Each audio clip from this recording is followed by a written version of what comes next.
A Hologram for the King by Dave Eggers. Narrated by Dion. 1. Alan Clay woke up in Jeddah, Saudi Arabia. It was May 30th, 2010. He had spent 2 days on planes to get there. In Nairobi, he had met a woman.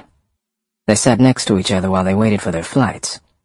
She was tall, curvy, with tiny gold earrings. She had ruddy skin and a lilting voice.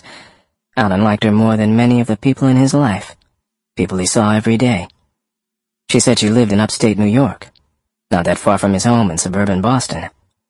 If he had courage, he would have found a way to spend more time with her. But instead, he got on his flight and he flew to Riyadh and then to Jeddah.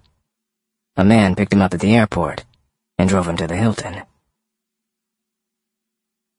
With a click, Alan entered his room at the Hilton at 1:12 a.m.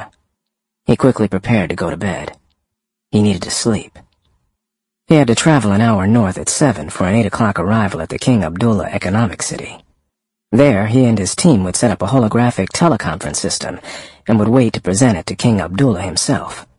If Abdullah was impressed, he would award the IT contract for the entire city to Reliant, and Alan's commission, in the mid-6 figures, would fix everything that ailed him.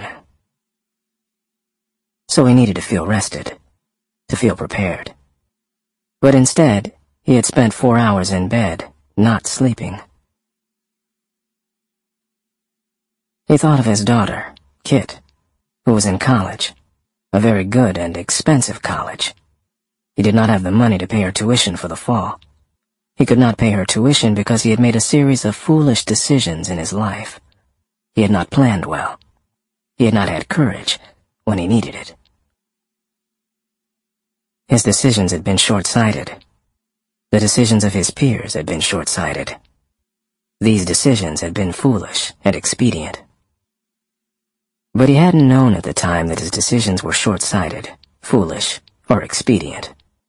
He and his peers did not know they were making decisions that would leave Alan, as he now was, virtually broke, nearly unemployed, the proprietor of a one-man consulting firm run out of his home office.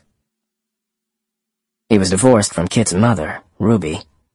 They had now been apart longer than they had been together. Ruby was an unholy pain in the ass who now lived in California and contributed nothing financially to Kit's finances.